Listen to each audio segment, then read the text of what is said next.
Welcome to the Human Capital Innovations Podcast. We're your source for personal, professional, and organizational growth and development, where we share original research, explore industry trends, and interview executives and thought leaders from across the globe. We hope you join us often for practitioner-oriented content around all things related to leadership, HR, talent management, organizational development, and change management. Maximize your personal and organizational potential with Human Capital Innovations Podcast.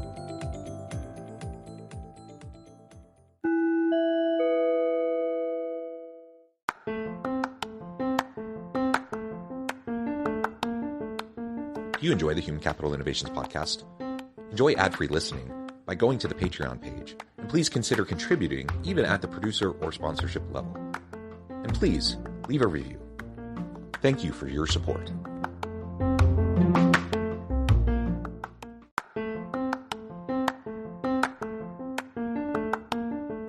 Welcome to the Human Capital Innovations Podcast. In this HCI Podcast episode, I talk with Adam Riggs about remote work and persistent virtual space in 2023.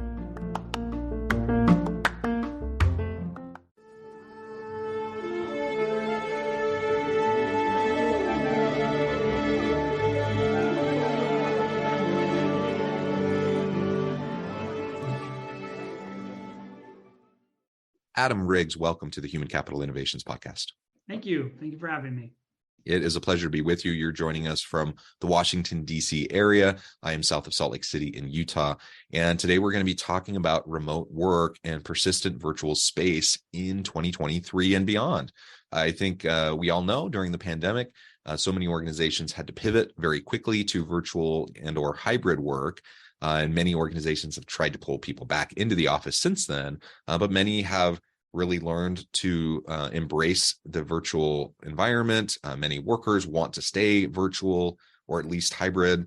And so I think many organizations continue to grapple with this. And as I look into the future, obviously I don't have a crystal ball, but as I think about the trends even preceding the pandemic, certainly since the pandemic, as it launched us further into this space and looking at 5-10 years plus down the road, I mean, I don't see that this is going away. I think it's only going to become more prevalent.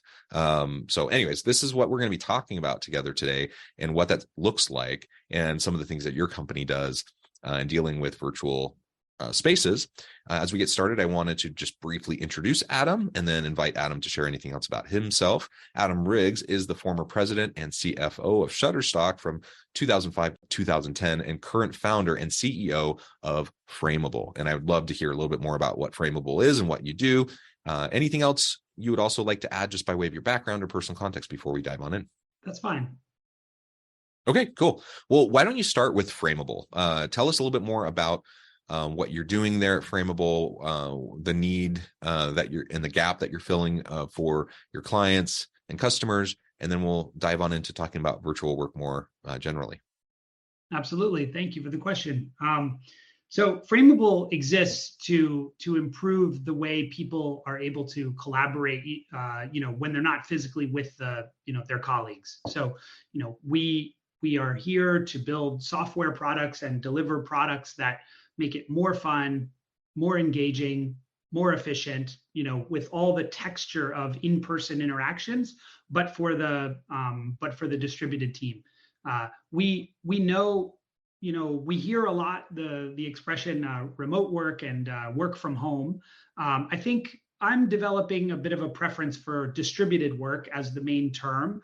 I think, home is one of the locations that distributed work happens from, but also, a company that has 5 locations that has people at each location that are working closely with one another, they are really engaged in distributed work as well. So we happy to talk about the specific work from home, case, but I think distributed work is bigger than work from home. So we can explore either of those, the bigger one or the smaller one. But what you said about it not going away is absolutely true.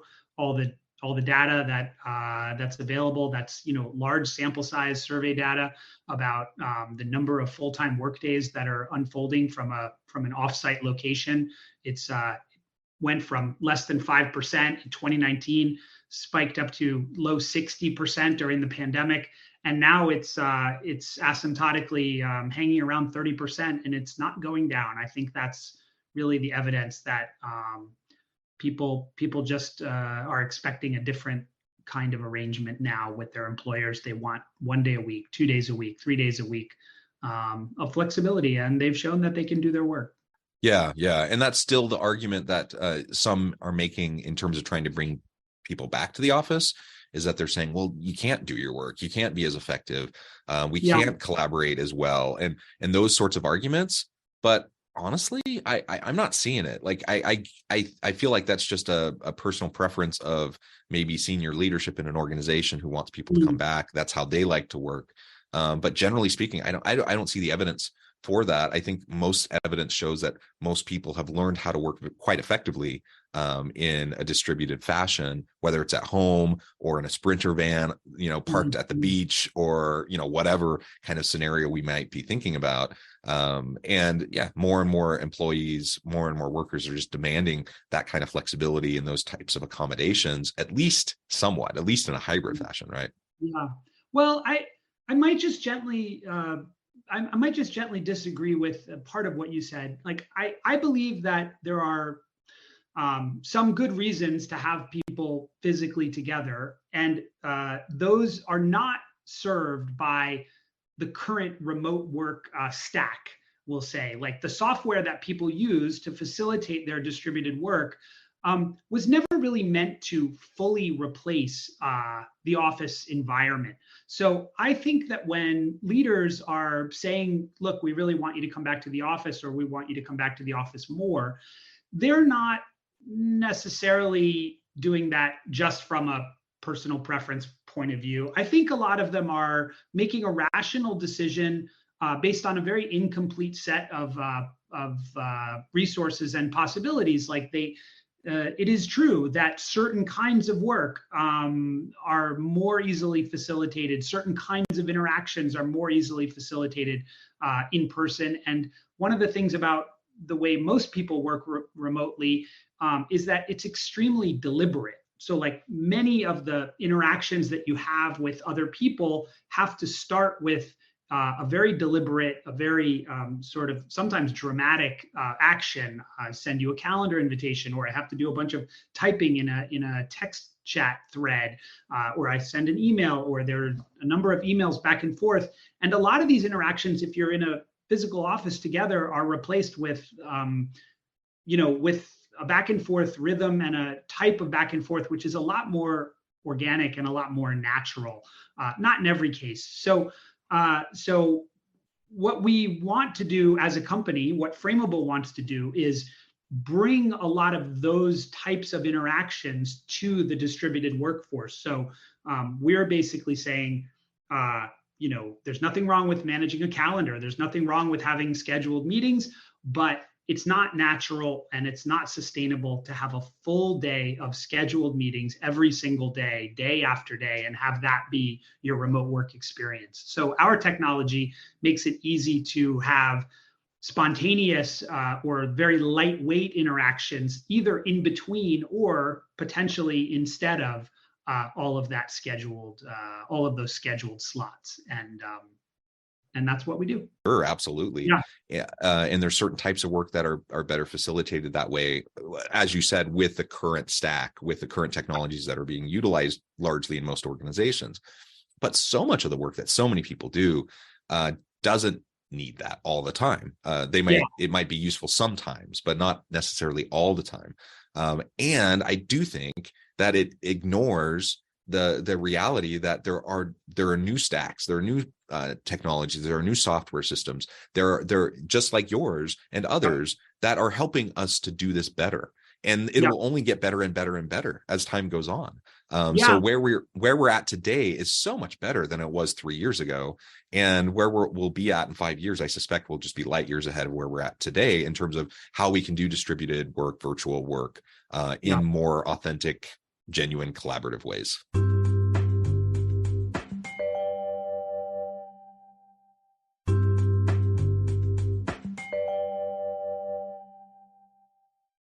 Yeah. The pressure from the workforce is unmistakable. the survey data that I've seen recently indicates that people are willing to take a 7-8% pay cut in order to, in other words, they're willing to trade 7 to 8% of their income for a hybrid schedule of 2 or 3 days remote. That might not work for every business, but the point is, it's not just that they want it; they're actually willing to pay for it in a way. And the data is also clear that people are happier. They are more productive if it's done right. The company gets to save on real estate, right size their real estate commitments. If there's an opportunity to do that with the way leases line up, et cetera, that's another bonus, and better results on DEI and inclusion efforts. So there's just a lot to really like about a hybrid approach that's done correctly.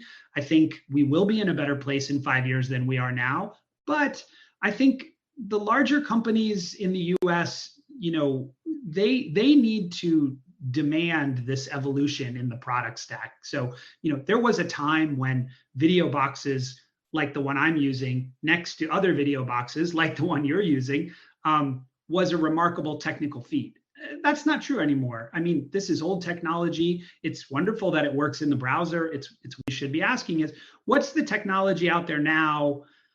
Maybe it can be bolted on to existing tech, or maybe it's, a very lightweight integration or something. But, what's the technology that's out there now, driven by great design, driven by people who are really focused on the right problems that help us take a step forward? Because if the big companies, if they're committed to just the tools they have, what they're going to see over the next few quarters and over the next few years is that they're going to get a reputation for not leaning into this, and they're going to have a tough time competing for talent. Wonderful that it's reliable, but it was not meant to supply the full spectrum of interactions that a physical office supplies. And so the question that the big companies, maybe not every company needs to worry about that. Maybe in every industry, there are 1 or 2 companies where their brand is so strong that they can get away with doing less. But I think overall, it's going to be a competitive advantage to lean into it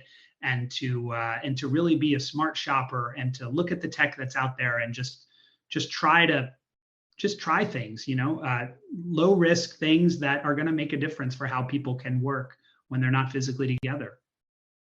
Yeah, I love that. And so the technological piece is super important on all of this, but there's also a skill set, I think a competency set that needs to be developed in managers and leaders at large to be able to better work with distributed teams.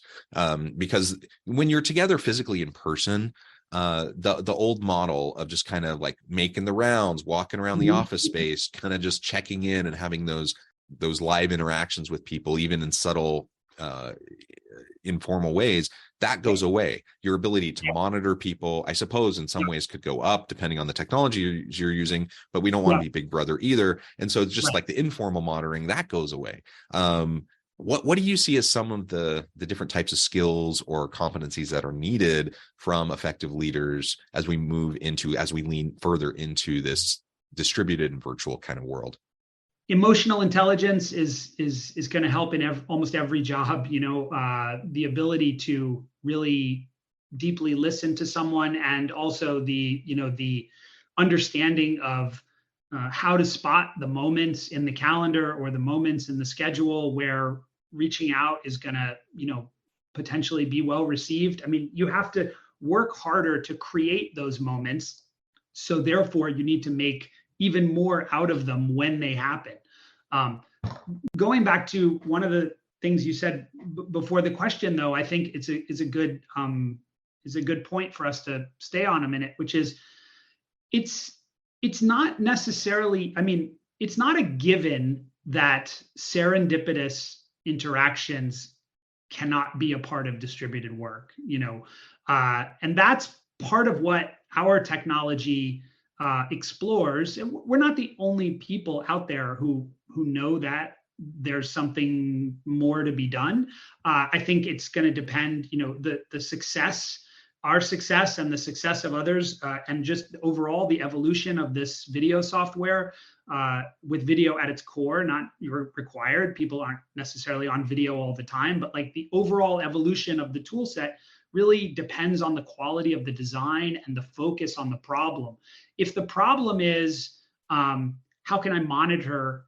I need to monitor what everybody's doing. If that's how you see the problem, then you're going to come up with solutions like every 5 minutes, I want people to enter a code that says what project they're working on, or, at the end of every day, people aren't allowed to leave unless they write 100 words on what they did, et cetera. So if that's how you see the problem, then certain solutions, maybe others are gonna, possibly appeal to you.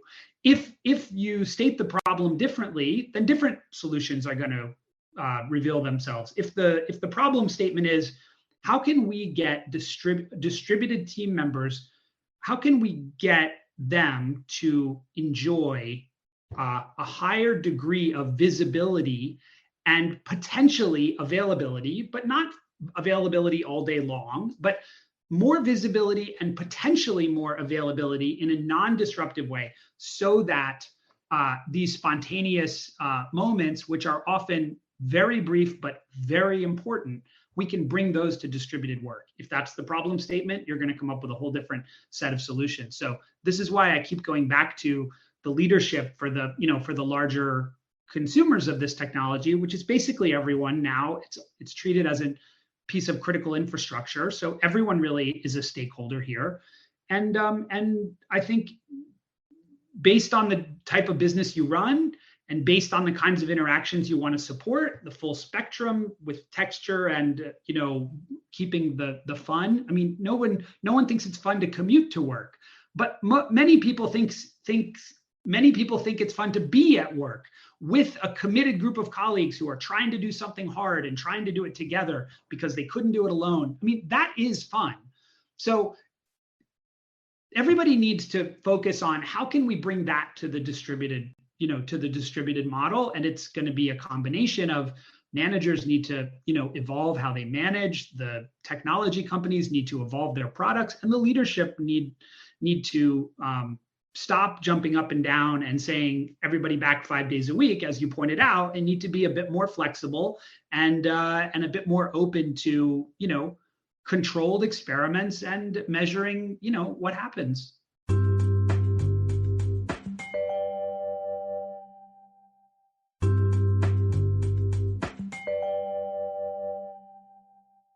Yeah, I completely agree. And again, it speaks to the combination of the utilization of technologies that can help us facilitate more meaningful, organic types of regular interactions. It also takes a leader who's willing to maybe set aside their old approach. And I get it. Like if you've worked in your industry and you have a long successful career and you've been in leadership for a long time and you have a certain style and you've always done things a certain way, and that involves people being face to face, I get it. That's going to be disruptive for you. It's going to be uncomfortable for you. But just like everyone else, we have to be able to pivot. We have to be able to adapt. And just like, a generation or two ago, the top-down command control kind of an approach towards leadership was much more dominant. Over time, it's moved more towards, collaborative teams and empowerment and employee engagement and those sorts of things.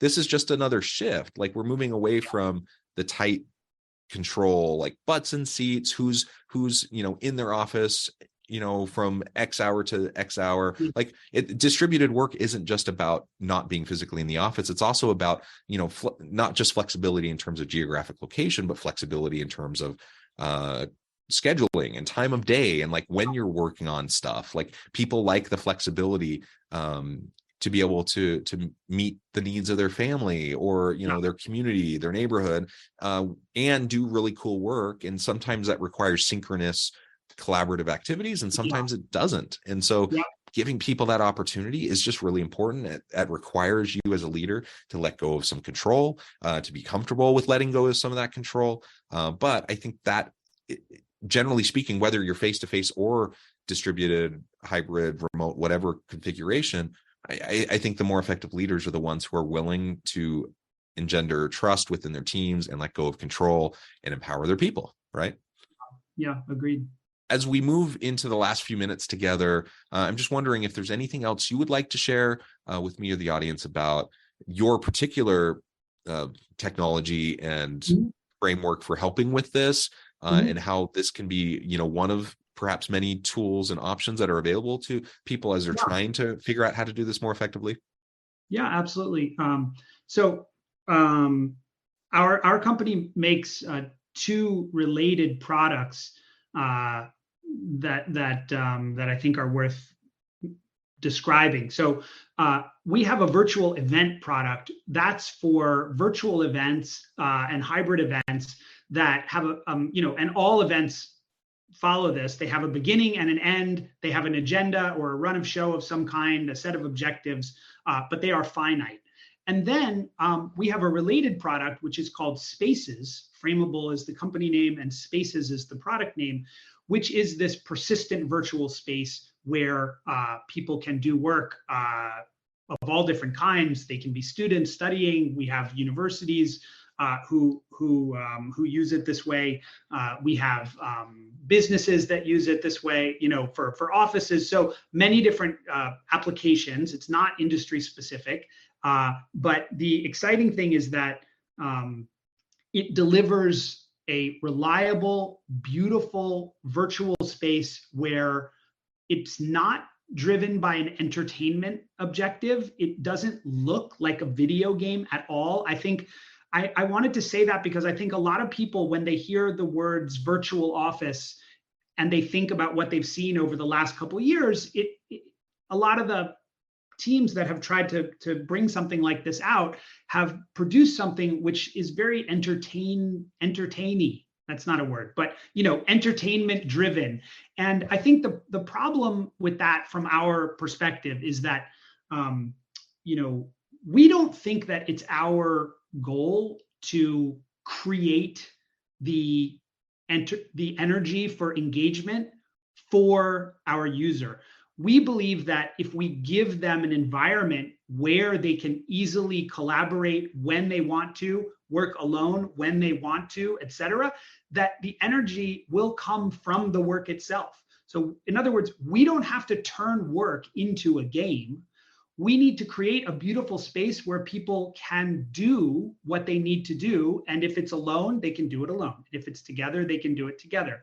So the reason why I mentioned the event side of our business is because this is a unique advantage for us in the marketplace, is that we support so many events of so many different types and sizes that we have a huge reservoir of learnings, high level as well as all the way to the user interface that help us design a better product, because we have a lot of experience watching and listening to customers describe the kinds of interactions that they're comfortable with in various circumstances, and why certain features and certain types of certain design choices are going to work well for them or not work well for them. So the DNA of our virtual office product, Spaces, is very similar, almost like identical twin level similar to the event business, and nobody else has the event business to drive that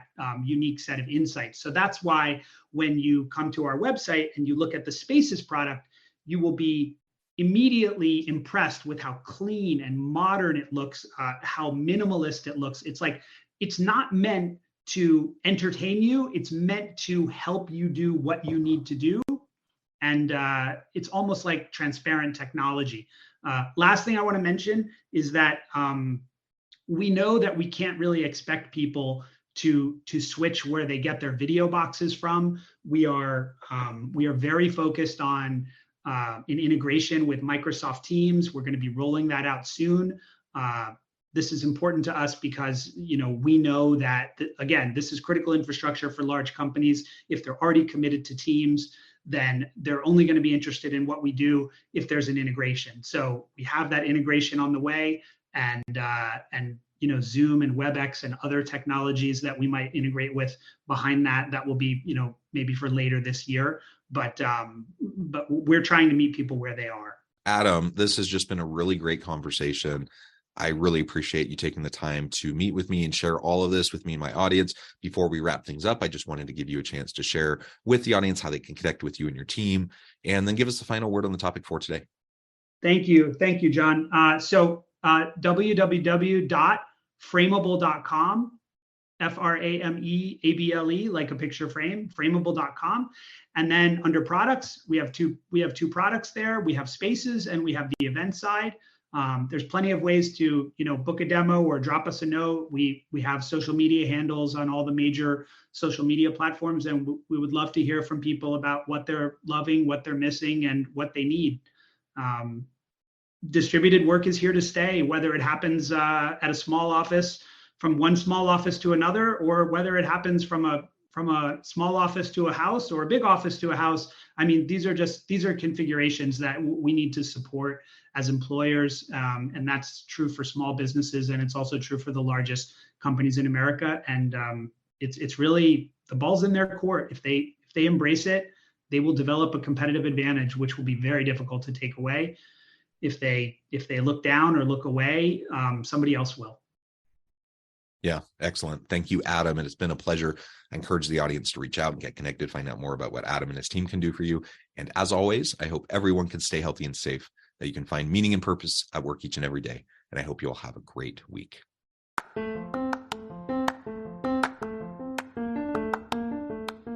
you enjoy the Human Capital Innovations podcast? Enjoy ad-free listening by going to the Patreon page. And please consider contributing even at the producer or sponsorship level. And please leave a review. Thank you for your support.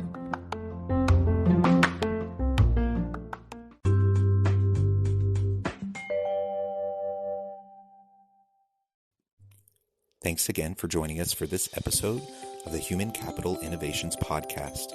I hope you stay healthy and safe and that you have a great week.